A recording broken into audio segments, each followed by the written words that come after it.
Very good morning to all the participants of this webinar from DTRTI Lucknow. I am Arvind Mishra, Deputy Director, and we are going to start with Chapter 6 of the Black Money Act. So we are beginning with Section 59, which begins the Chapter 6. और इसमें ये कहा गया है कि black money act से आने से पहले, ब्लैक मनी एक्ट के आने से पहले जिन लोगों के पास कोई अनडिस्क्लोज फॉरेन एसेट हैं वो उन फॉरेन एसेट्स को डिस्क्लोज कर सकते हैं, क्योंकि अगर उस फॉरेन एसेट को वो डिस्क्लोज नहीं करते हैं तो जिस साल में वो डिस्क्लोज होता है उस साल में उनको ज़्यादा कार्रवाई का सामना करना पड़ सकता है। तो इसमें ये लिखा है कि इस चैप्टर के प्रावधानों के अधीन कोई भी पर्सन कर सकता है एक डिक्लेरेशन, और ये डिक्लेरेशन उसको करनी है इस एक्ट के कमेंसमेंट के बाद, लेकिन उस तारीख से पहले जो कि सेंट्रल गवर्नमेंट ने नोटिफाई कर दी हो ऑफिशियल गैजेट में, यानी एक लास्ट डेट इसकी है और उस डेट से पहले उसको अपना डिक्लेरेशन देना है किसी भी अनडिस्क्लोज्ड एसेट के बारे में जो इंडिया से बाहर लोकेटेड है, या और वो अनडिस्क्लोज्ड एसेट अगर ऐसी इनकम से एक्वायर्ड है जो कि इनकम टैक्स एक्ट में चार्जेबल है और उस इनकम से वो एक्वायर्ड है किसी भी असेसमेंट ईयर के लिए जो 16-17 असेसमेंट ईयर से पहले का असेसमेंट ईयर हो,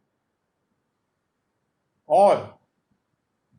जिस असेसमेंट ईयर के लिए उसने या तो रिटर्न भरी ना हो सेक्शन 139 में, यानी कि रिटर्न नहीं भरी तो अनडिस्क्लोज एसेट जो है उसने डिक्लेयर नहीं किया होगा। जो undisclosed asset income chargeable under the income tax act से को यूज करके लिया गया है, क्रय किया गया है, एक्वायर किया गया है, और या फिर उसने रिटर्न भरी है लेकिन उसने उसको डिस्क्लोज नहीं किया है, और जो या तो इस वजह से वो उसने असेसमेंट को एस्केप कर दिया क्योंकि उस व्यक्ति ने कोई ओमिशन कर दिया या कोई फेलियर कर दिया रिटर्न भरने में, या उसने फुली और ट्रूली मटेरियल फैक्ट्स को डिस्क्लोज नहीं किया है जो उसके असेसमेंट के लिए ज़रूरी है, या कोई भी तरीके से उसने कोई भी ओमिशन या फेलियर कर दिया है जिसकी वजह से उसकी जो इनकम, उसका जो ये अनडिस्क्लोज्ड एसेट है जो इंडिया से बाहर लोकेटेड था उसका असेसमेंट नहीं हो पाया।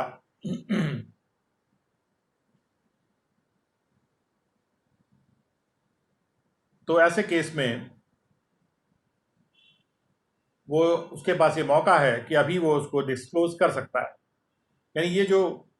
समय दिया गया उस समय अवधि में वो उसको डिस्क्लोज कर सकता था। जब ये एक्ट नया आया था उस टाइम पे वो डिस्क्लोज कर सकता था।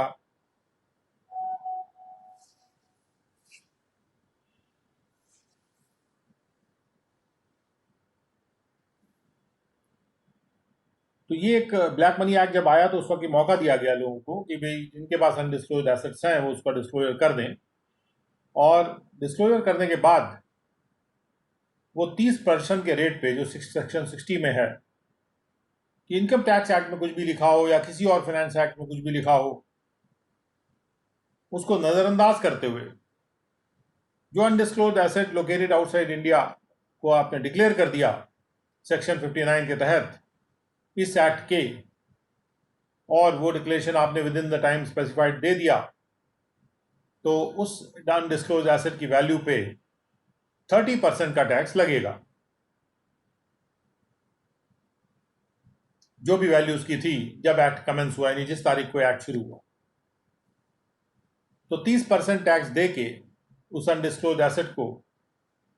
फ्रीली वो व्यक्ति फिर इंडिया में यूज कर सकता है। एक मौका दिया गया कि उनके पास बाहर के एसेट्स है वो ये 30% टैक्स देंगे, और टैक्स ही नहीं देंगे, उसके अलावा ये 100% उस टैक्स पर पेनल्टी भी के लिए भी वो लायबल होंगे। कुल मिला के 60% हो गया या 60% नहीं, वो 100% ऑफ सच टैक्स है, तो जो भी टैक्स आया, मान ली 30% वैल्यू का आया, तो जो भी 30% टैक्स आया, 100% ऑफ दैट टैक्स यानी उतना ही टैक्स, यानी 30% अगर टैक्स आया तो 30% पेनल्टी होगी, कुल मिला के 60% खुद देना। कोई भी अनडिस्क्लोज एसेट जो इंडिया से बाहर है और जिसको अक्वायर किया था, ऐसी एक्वायर किया गया था ऐसी इनकम से जो इंडिया में चार्जेबल है इनकम टैक्स एक्ट में। भाई अगर किसी ऐसे कोई ऐसा एसेट है जिसको इंडिया में चार्जेबल इनकम से नहीं एक्वायर किया गया, तब तो इंडिया में उस एसेट को आसानी से लाया जा सकता है, कोई प्रॉब्लम नहीं है, उस पर कोई टैक्स देने की जरूरत नहीं है, क्योंकि वो जब एसेट एक्वायर किया गया होगा वो इंडिया से बाहर किसी बाहर की इनकम पे एक्वायर किया गया होगा, जिसपे इंडिया में अगर टैक्स नहीं लगता है तब कोई प्रॉब्लम ही नहीं है। उस एसेट को इंडिया में लाया जा सकता है, यूज भी किया जा सकता है, एसेट कुछ भी हो सकता है, मनी भी हो सकता है। लेकिन अगर वो एसेट डिस्क्लोज नहीं किया गया इंडिया में, किसी रिटर्न में नहीं डिस्क्लोज किया गया, या उससे संबंध में रिटर्न फाइल नहीं की गई, और अब ये मौका है ब्लैक मनी एक्ट के आने के बाद, एक सर्टेन डेट से पहले वो लोग चाहें तो अपना अनडिस्क्लोज्ड एसेट जो कि ऐसी इनकम से लिया गया है जो कि इंडिया में चार्जेबल है, उसको डिस्क्लोज कर सकते थे और उसके ऊपर 30% टैक्स और 30% पेनल्टी दे सकते थे। पेनल्टी की बात यहाँ सेक्शन 61 में की जा रही है। और एक बार वो ये दे देते हैं तो इनकम टैक्स फिर नहीं लगेगा उस एसेट के संबंध में, या कोई भी वेल्थ टैक्स, कोई भी और टैक्स उस एसेट के संबंध में उसको नहीं देना है, अगर वो 60% का टैक्स ब्लैक मनी एक्ट के तहत दे देता है। अभी जो डिक्लेरेशन की जाएगी उसके बारे में सेक्शन 62 में कहा गया था कि जो भी डिक्लेरेशन जो जो घोषणा सेक्शन 59 के तहत की जा रही है वो प्रिंसिपल सीआईटी या सीआईटी को की जाएगी, और वो ऐसे फॉर्म में होगा और इस प्रकार से वेरीफाइड होगी जिस प्रकार से रूल्स में वेरीफाइड प्रिस्क्राइब्ड होगा। और ये जो डिक्लेरेशन है इसको साइन किया जाएगा किसके द्वारा, इसके बारे में ये 6 क्लॉजेज हैं सबसेक्शन 2 के, और इन क्लॉजेज में कहा जा रहा है कि अगर वो डिक्लेरेंट इंडिविजुअल है तो वो इंडिविजुअल खुद उसको साइन करेगा, लेकिन अगर वो इंडिया से एब्सेंट है तो या तो वो खुद साइन कर सकता है या किसी और पर्सन जो कि ड्यूली ऑथराइज्ड है उसके द्वारा इस काम के लिए, उसको वो भी साइन कर सकता है। और जहां पर वो इंडिविजुअल मेंटली इनकैपेसिटेटेड है, मेंटली अक्षम है, मानसिक रूप से अक्षम है अपने अफेयर्स को अटेंड करने में, तो उसके गार्जियन उसको साइन कर सकते हैं, या कोई और पर्सन जो कि ऐसे अक्षम व्यक्ति के लिए एक्ट करने के लिए कॉम्पिटेंट है, उसके बिहाफ पे एक्ट करने के लिए कॉम्पिटेंट है, वो कर सकता है।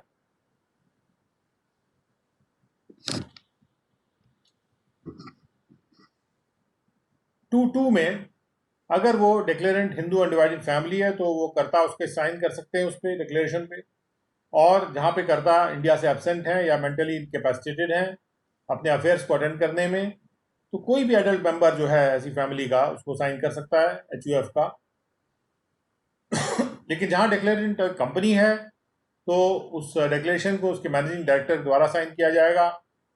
और जहाँ किसी ना अवॉइड किए जाने लायक रीज़न की वजह से वो मैनेजिंग डायरेक्टर साइन नहीं कर पा रहे हैं उस डिक्लेरेशन को, या जहाँ पे मैनेजिंग डायरेक्टर है ही नहीं, तब उस केस में डायरेक्टर भी उस कंपनी के साइन कर सकते हैं। और जहाँ पे ये डिक्लेरेंट एक फर्म है तो उस फर्म का जो मैनेजिंग पार्टनर है, जो भी फर्म उसके अफेयर्स को जो फर्म के अफेयर्स को मैनेज कर रहे हैं मैनेजिंग पार्टनर, वो उसको साइन करेंगे, या किसी अनअवॉइडेबल रीज़न की वजह से ऐसे मैनेजिंग पार्टनर अगर नहीं साइन कर सकते हैं उस डिक्लेरेशन को, तो या फिर कोई मैनेजिंग पार्टनर है ही नहीं, तो कोई भी पार्टनर उस केस में साइन कर सकते हैं, लेकिन वो माइनर नहीं होने चाहिए। और जहाँ डिक्लेरेशन कोई और एसोसिएशन है, जैसे एसोसिएशन ऑफ पर्सन्स है, तो कोई भी मेंबर उस एसोसिएशन के या उस एसोसिएशन के जो प्रिंसिपल ऑफिसर हैं वो उस डिक्लेरेशन को साइन कर सकते हैं। और क्लॉज 6 में कहा जा रहा है कि जहाँ पर वो डिक्लेरेंट कोई और पर्सन है, तो इनके अलावा जो 1 से 5 में दिए गए तो वही पर्सन उसको साइन करेंगे, या कोई दूसरे पर्सन जो उनके बिहाफ पे एक्ट करने के लिए कॉम्पिटेंट हैं, वो उसको साइन करेंगे। और 62(3) में कहा गया कि कोई भी पर्सन जिसने डिक्लेरेशन कर दिया है सबसेक्शन 1 में अपने एसेट के रिस्पेक्ट में,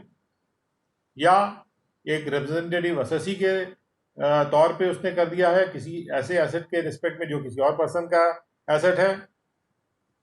तो वो फिर हकदार नहीं होंगे कि वो कोई और डिक्लेरेशन करें। एक बार डिक्लेरेशन करने के बाद उसी सबसेक्शन में यानी सबसेक्शन 1 में अपने एसेट के बारे में कोई और डिक्लेरेशन वो नहीं कर सकते हैं, या किसी और पर्सन के एसेट के बारे में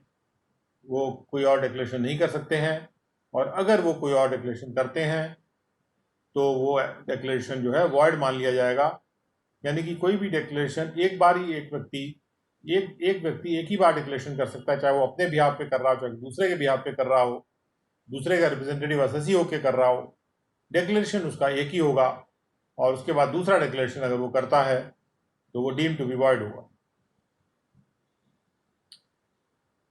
सेक्शन 63 में कहा गया है कि जो टैक्स पेएबल है अंडर सेक्शन 60 और जो भी पेनल्टी पेएबल है अंडर सेक्शन 61 अनडिस्क्लोज्ड एसेट के रिस्पेक्ट में जिसको डिक्लेयर किया गया था, वो उस तारीख तक पे कर दी जाएगी, उस तारीख तक या उसके पहले पे कर दी जाएगी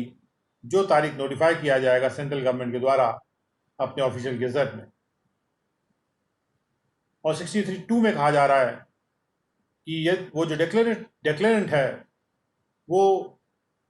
टैक्स और पेनल्टी फाइल करने का प्रूफ जो है फाइल करेगा उस डेट से पहले, उस डेट पर या उस डेट से पहले जो नोटिफाई किया जा रहा है सबसेक्शन 1 में कि उस डेट से पहले आपको जमा कर देना है, उस डेट तक आपको जमा कर देना टैक्स और पेनल्टी, तो उसका प्रूफ उस तारीख या उस तारीख से पहले फाइल कर दिया जाएगा प्रिंसिपल सीआईटी के यहाँ या सीआईटी के यहाँ जिसके सामने वो डिक्लेरेशन सेक्शन 59 के तहत किया गया है।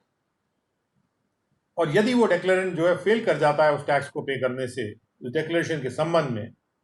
उस तारीख तक या उस तारीख से पहले, तो जो भी डिक्लेरेंट उस डिक्लेरेशन उसने फाइल किया है वो इस प्रकार से मान लिया जाएगा कि उसने कभी भी वो उसके द्वारा फाइल नहीं किया गया रहा हो इस चैप्टर के तहत। तो कहने का मतलब ये है कि अगर वो प्रूफ ऑफ पेमेंट नहीं भी देता है उस तारीख या उस तारीख से पहले तो उसका डिक्लेरेशन खारिज नहीं होता है अगर उसने पेमेंट कर दिया टैक्स का। इससे एक ये भी निष्कर्ष निकल के आ रहा है। आते हैं सेक्शन 64 पे। और सेक्शन 64 ये कहता है कि जो भी अनडिस्क्लोज इन्वेस्टमेंट का अमाउंट है जो एक ऐसे एसेट में जो कि इंडिया से बाहर लोकेटेड है जिसको डिक्लेयर कर दिया गया है सेक्शन 59 के अकॉर्डेंस में, वो जो अमाउंट है अनडिस्क्लोज इन्वेस्टमेंट का जो पहले डिस्क्लोज नहीं किया गया रहा था उसको इंक्लूड नहीं किया जाएगा किसी भी टोटल इनकम में डिक्लेरेंट की किसी भी असेसमेंट ईयर के लिए इनकम टैक्स एक्ट में। यानी यहां अगर उसने डिक्लेयर कर दिया तो इनकम टैक्स एक्ट में उसको उस टोटल इनकम में शामिल करने की आवश्यकता नहीं है। दो बार दो जगह उस टैक्स नहीं देना है, इनकम टैक्स उस पर नहीं पड़ेगा अगर यहां उसने ब्लैक मनी टैक्स दे दिया। If the declarant makes the payment of tax referred to in section 60 and the penalty by the date notified, अगर उसने नोटिफाइड डेट्स तक वो पेमेंट कर दिया टैक्स और टैक्स तथा पेनल्टी का, तो ये टोटल इनकम में नहीं जुड़ेगा, नहीं तो टोटल इनकम में जुड़ भी जाएगा। उसके बाद है सेक्शन 65।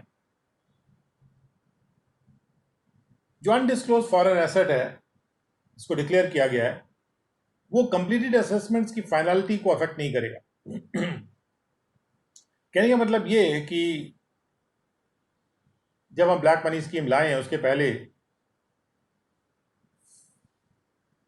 कोई असेसमेंट कंप्लीट कर दिया गया रहा है तो असेसी ये नहीं कर सकता कि मैंने यहाँ इसको डिक्लेयर कर दिया और असेसमेंट जो कंप्लीट किया गया है उसमें मैंने डिक्लेयर नहीं किया था तो असेसमेंट में उसको जोड़ दिया गया था तो वहां से हटा दीजिए, यहाँ पे मैं दे देता हूँ टैक्स। नहीं, डिक्लेरेंट को ये एंटाइटलमेंट नहीं है किसी भी अनडिस्क्लोज एसेट के रिस्पेक्ट में जो आउटसाइड इंडिया लोकेटेड है और जिसका डिक्लेरेशन जिसकी घोषणा उसने कर दी है या जो भी टैक्स उस पर जो है पे करना था वो पे कर दिया है, कि वो किसी भी ऐसे असेसमेंट को रीओपन करवाए या किसी रीअसेसमेंट को ओपन करवाए जो कि इनकम टैक्स एक्ट या वेल्थ टैक्स एक्ट में किया गया हो, या कोई सेट ऑफ क्लेम करे या रिलीफ क्लेम करे किसी भी अपील में, किसी रेफरेंस में हाई कोर्ट या सुप्रीम कोर्ट के सामने, या किसी भी प्रोसीडिंग में कोई सेट ऑफ या रिलीफ वो क्लेम करे किसी भी ऐसे असेसमेंट या रीअसेसमेंट के संबंध में, ये उसको अलाउड नहीं है, ये उसको एंटाइटलमेंट नहीं है। जो असेसमेंट कंप्लीट हो चुके हैं वहां पे उसको कोई रिलीफ क्लेम करने का मौका नहीं है,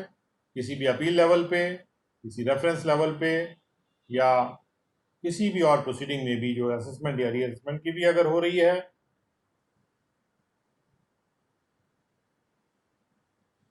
जिस प्रोसीडिंग को उसने जो कंप्लीट हो चुकी है, और कंप्लीटेड प्रोसीडिंग के बारे में ये है, अगर प्रोसीडिंग चल रही है तब तो डेफिनेटली वो यहाँ पे डिक्लेयर करके छूट सकता है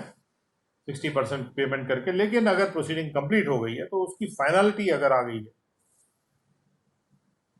तो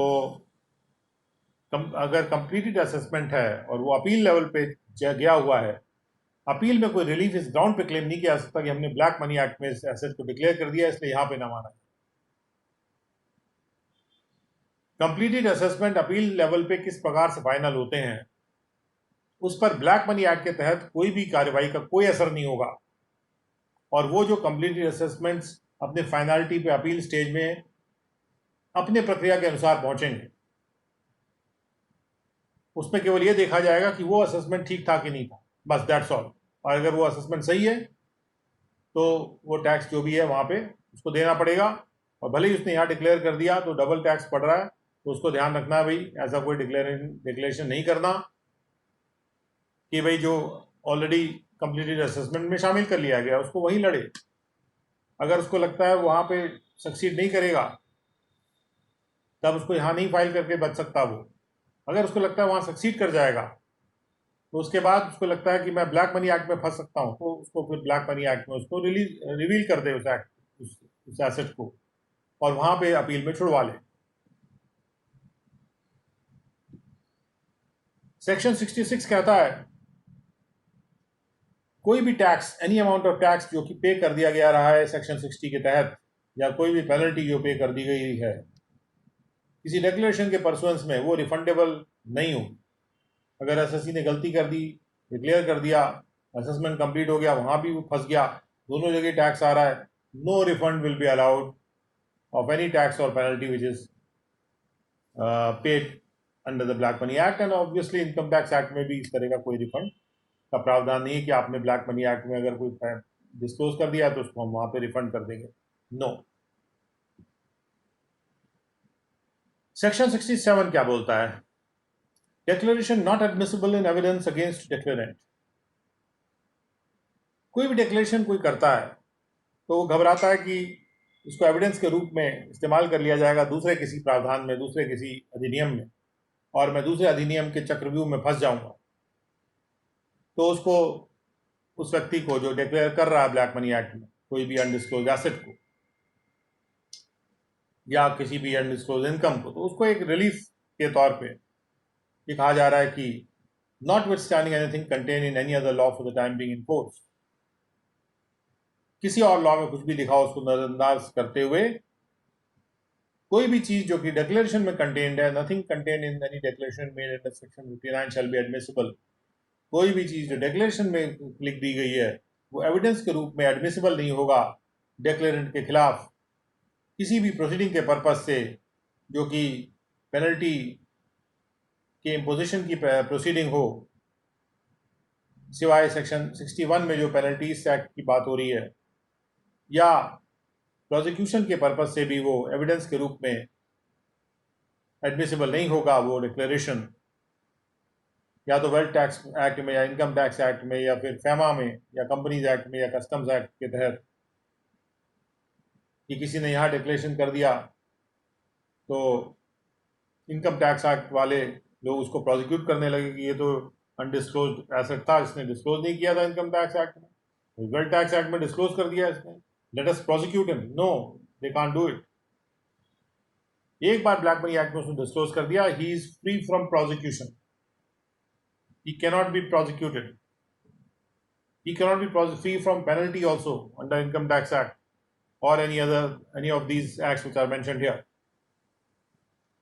So he can be rest assured because प्रावधान के द्वारा या अधिनियम के द्वारा उसको फ्री किया जा रहा है from any fear of any other law. Now 68 में कहा जा रहा है कि declaration by misrepresentation of facts to be void, notwithstanding anything contained in this chapter. इस चैप्टर में कुछ भी लिखा हो, अगर कोई व्यक्ति जो डिक्लेरेशन करता है, अगर उसके द्वारा किया गया डिक्लेरेशन किसी फैक्ट को मिसरिप्रेजेंट करके, यानी उसको दूसरा रूप देके या कोई सप्रेस करके, दबा के, किसी फैक्ट्स को छुपा के अगर डिक्लेरेशन किया गया है, अगर फैक्ट्स छुपाए गए हैं, अगर फैक्ट्स को मिसरिप्रेजेंट किया गया है, तथ्यों को छुपा के तथ्यों को दूसरे रूप में प्रस्तुत करके जो उनका सही रूप नहीं है ऐसे दिखाया गया है, दर्शाया गया है, तो ऐसा डिक्लेरेशन जो होगा वो वॉइड होगा एंड ये मान लिया जाएगा कि वो कभी भी फाइल किया गया रहा नहीं है इस चैप्टर के तहत. तो ये है section 68 about misrepresentation of facts और suppression of facts in the declaration. अब आते हैं सेक्शन 69 पर. वेल्थ टैक्स से exemption in respect of the assets specified in the declaration. साफ तौर पे कहा जा रहा है यहाँ पे, प्रोसिक्यूशन पेनल्टी की बात छोड़ दीजिए, वेल्थ टैक्स में कोई भी वेल्थ टैक्स एक्ट में कार्रवाई नहीं होगी, एग्जम्पशन होगा. Let's see 69(1) where the undisclosed asset located outside India is represented by cash including bank deposits, bullion or any other assets specified in the declaration made under section 59. Undisclosed asset या तो cash है या bank deposits हैं, Boolean है या कोई भी और एसेट है जिसको स्पेसिफाई किया गया है डिक्लेरेशन में, जो 59 सेक्शन के तहत किया गया है डिक्लेरेशन, और जिसके रिस्पेक्ट में वो जो डिक्लेरेंट है उसने रिटर्न नहीं भरी है सेक्शन 14 में वेल्थ टैक्स एक्ट के असेसमेंट ईयर 15-16 या उसके बाद, या जो उसने दिखाया नहीं है रिटर्न में, अपने नेट वेल्थ की रिटर्न में नहीं दिखाया है, मतलब फाइल किए दिखाया नहीं है जिस एसेट को, उन्हीं असेसमेंट ईयर्स के लिए, यानी 15-16 के पहले वाले या 15-16 या उसके पहले वाले असेसमेंट ईयर्स के लिए, यानी जो असेसमेंट ईयर 16-17 के पहले हैं उसमें वेल्थ टैक्स एक्ट में दर्शाया नहीं है या उसने रिटर्न नहीं भरा, या उसने अंडरस्टेट कर दिया है उसकी वैल्यू को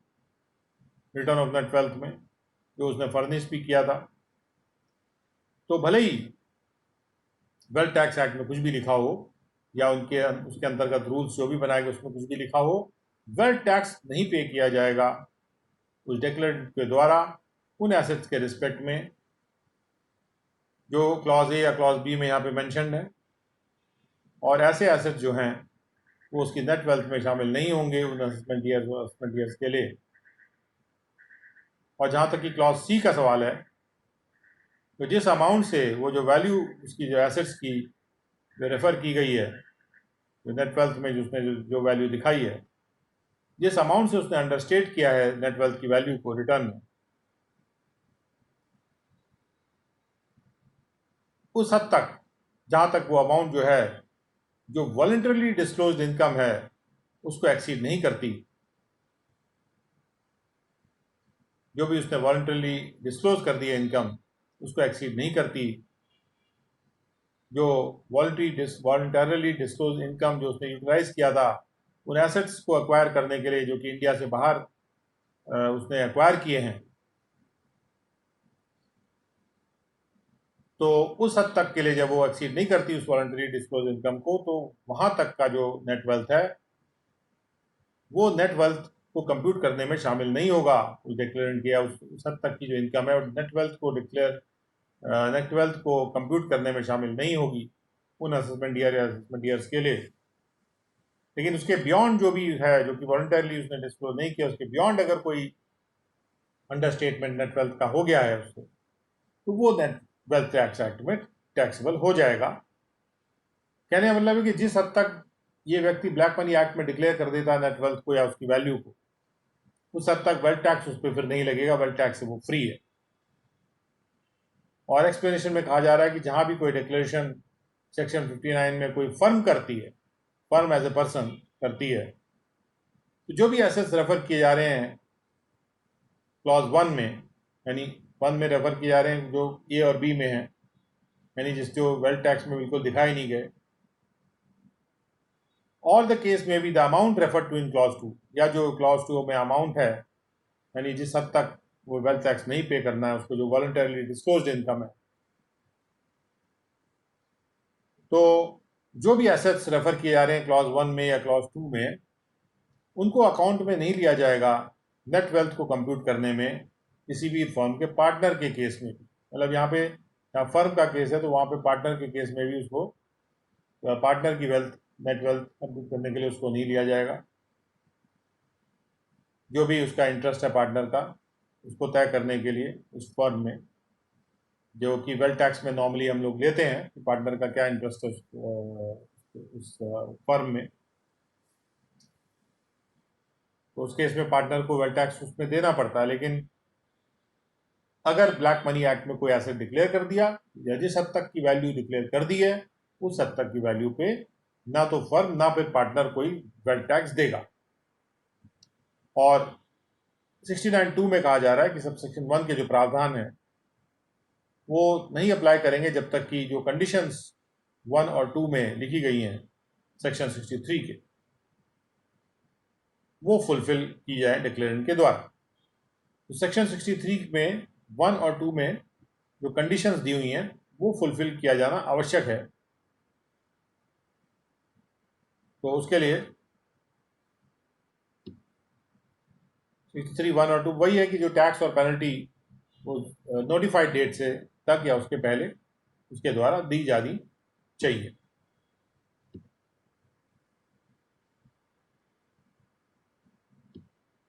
और अब हम आते हैं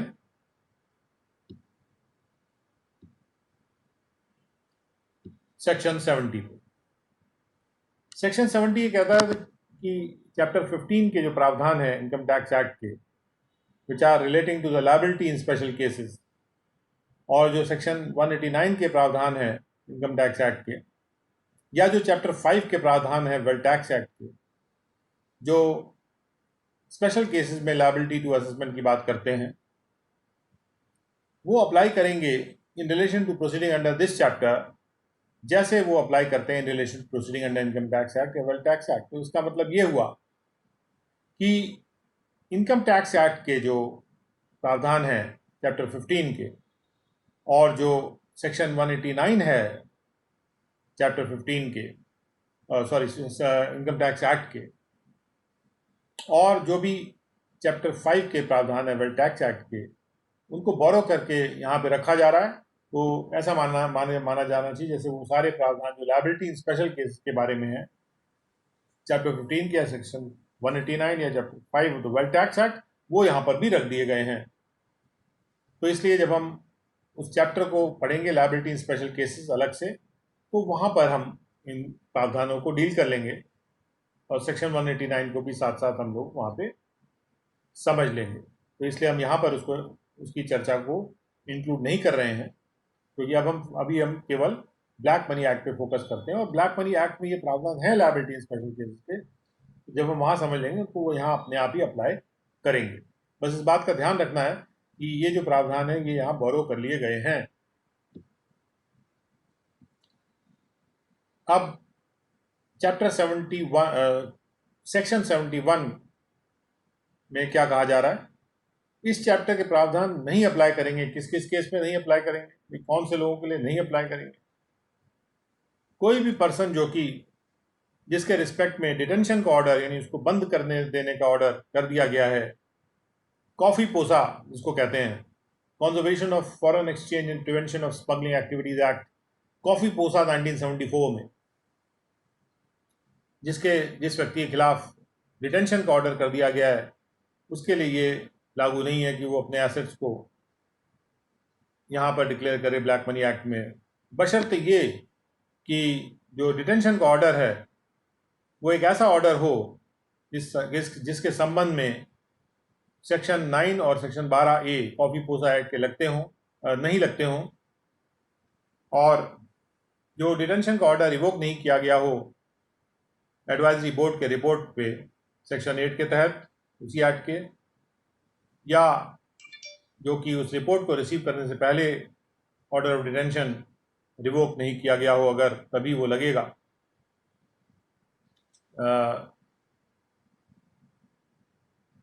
तभी ऐसा होगा कि अगर ऑर्डर ऑफ डिटेंशन लेकिन अगर रिवोक कर दिया गया है या तो एडवाइजरी बोर्ड के रिपोर्ट पे या उसके पहले ही, तो फिर उस केस में वो ब्लैक मनी एक्ट का फ़ायदा ले सकता है। और या फिर बशर्ते कि ये जो डिटेंशन का ऑर्डर है वो एक ऐसा ऑर्डर है जिस पे सेक्शन 9 के प्रावधान लगते हैं, लेकिन उसको रिवोक नहीं किया गया समय से पहले, या जो रिव्यू होता है 9(3) के अंतर्गत उसके पहले रिवोक नहीं किया गया, या एडवाइजरी बोर्ड के रिपोर्ट के आधार पर रिवोक नहीं किया गया, और जिस पे सेक्शन 9 के प्रावधान लग जाते हैं।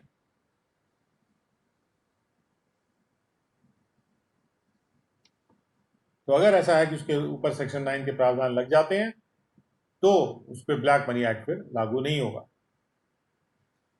और तीसरा कंडीशन ये है कि जो डिटेंशन का ऑर्डर है वो एक ऐसा ऑर्डर है जिसपे सेक्शन 12A के प्रावधान लगते हैं, और मतलब यहाँ पर पहला जो था उसके साथ 9 और 12 के प्रावधान नहीं लगते और उसका रिवोक कर दिया गया हो, और लेकिन जहाँ सेक्शन 9 के प्रावधान लग जाते हैं या सेक्शन 12 के प्रावधान लग जाते हैं वहाँ पर उसको कोई बेनिफिट उसमें नहीं मिल सकता है। और 9 और 12 के प्रावधान ना लगते हो और रिवोक भी ना किया हो तो भी वो ब्लैक मनी एक्ट का बेनिफिट नहीं ले सकता। उसके बाद आ रही है बात 71B में कि इस चैप्टर के प्रावधान नहीं लगेंगे किसी ऐसे प्रोसिक्यूशन के संबंध में जो कि एक ऑफेंस है, ऑफेंस के लिए किया जा रहा है, जो कि इंडियन पीनल कोड के चैप्टर 9 और चैप्टर 17 के तहत पनिशेबल हो, या जो narcotic drugs and psychotropic substances act के तहत पनिशेबल हो, या फिर अनलॉफुल एक्टिविटीज प्रिवेंशन एक्ट 1967 के तहत पनिशेबल हो, या जो प्रिवेंशन ऑफ करप्शन एक्ट 1988 है उसके तहत पनिशेबल हो। ऐसे कृत्य जो कि इन एक्ट्स में पनिशेबल हैं उनके संबंध में जो भी प्रोसिक्यूशन चल रहा है वो प्रोसिक्यूशन से आदमी बरी नहीं होता अगर वो ब्लैक मनी एक्ट में उसको डिक्लेयर कर देता है। उसके बाद इस एक्ट के प्रावधान नहीं लगेंगे किसी ऐसी पर्सन पर भी जो कि सेक्शन 3 में नोटिफाइड है special court trial of offences relating transaction in securities act 1992 में भी, और इस सेक्शन के प्रावधान नहीं लगेंगे किसी भी ऐसे अनडिस्क्लोज एसेट पे जो कि इंडिया से बाहर लोकेटेड है, जिसको अक्वायर किया गया है उस इनकम से जो कि इनकम टैक्स एक्ट इंडिया का जो है उसमें चार्जेबल हो किसी भी प्रीवियस ईयर के लिए जो रेलिवेंट है, ऐसे असेसमेंट ईयर के लिए जो कि 16-17 के पहले आता है। और जहां पे नोटिस भेज दिया गया है सेक्शन 142 में, नोटिस इशू कर दिया गया है सेक्शन 142 में या 143(2) में या 148 में या 153A में या सेक्शन 153C में, यानी प्रोसीडिंग शुरू कर दी गई है इनकम टैक्स एक्ट के इन प्रावधानों के तहत ऐसे असेसमेंट ईयर के लिए, और प्रोसीडिंग पेंडिंग है असेसिंग ऑफिसर के सामने, तब जिस साल की प्रोसीडिंग इन सेक्शंस में पेंडिंग है, तो अगर पेंडिंग प्रोसीडिंग है तो फिर इस चैप्टर के प्रावधान उस पर नहीं लगेंगे। या फिर जहाँ पे सर्च कंडक्ट कर दिया गया है 132 में, या रिक्वेजिशन कर दिया गया है 132A में, या जहाँ पे सर्वे कर दिया गया रहा है 133A में, और जहाँ पे या तो नोटिस भेज दिया गया और साथ में सर्वे और सर्च के बाद एक नोटिस भी भेज दिया गया 143(2) में किसी भी असेसमेंट ईयर के लिए, या 153A में या 153C में जो सर्च असेसमेंट होता है उसका नोटिस भेज दिया गया है, तो और जो टाइम है ऐसे नोटिस को भेजने का भी एक्सपायर नहीं हुआ, अगर नोटिस नहीं भी भेजा गया तो नोटिस भेजने का टाइम अगर एक्सपायर नहीं हुआ है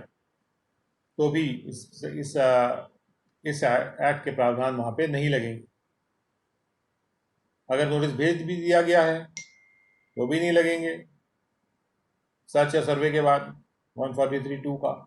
नोटिस नहीं भेजा गया और टाइम नहीं पूरा हुआ अभी तो भी इसके प्रावधान नहीं लगेंगे। उसके बाद जहाँ पर भी कोई इन्फॉर्मेशन रिसीव की जाती है कॉम्पिटेंट अथॉरिटी के द्वारा किसी ऐसे एग्रीमेंट के तहत, क्योंकि सेंट्रल गवर्नमेंट ने डबल टैक्सेशन एग्रीमेंट किया हुआ 90 या 90A के तहत इनकम टैक्स एक्ट के,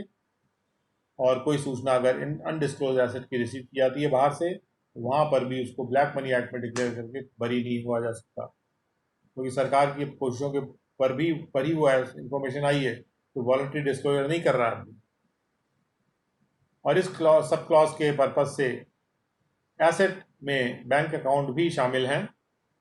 चाहे उसमें कोई बैलेंस हो चाहे ना हो। मतलब एसेट की परिभाषा में बैंक अकाउंट को भी यहाँ पे शामिल कर लिया गया है।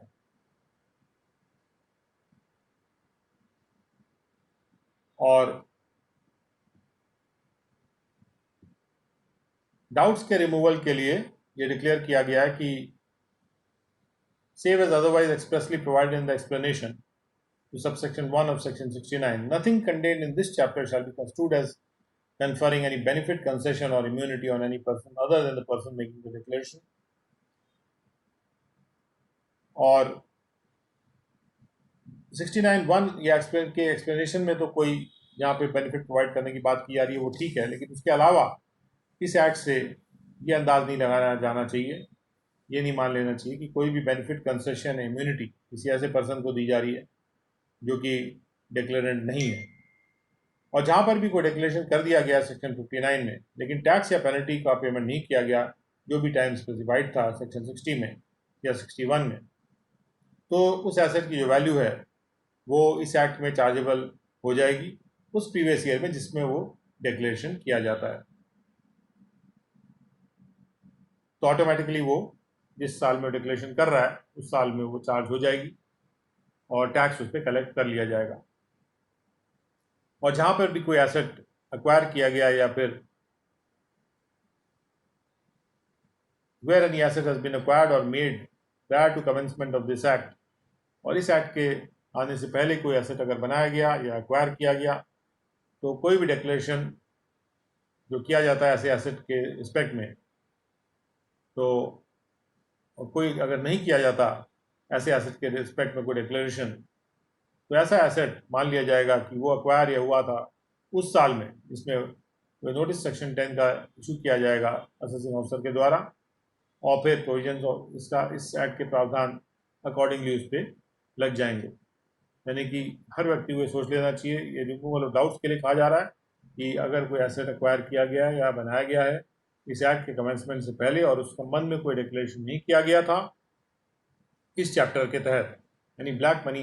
एक्ट में उसको अगर नहीं डिक्लेयर करता आदमी तो वो एसेट जो है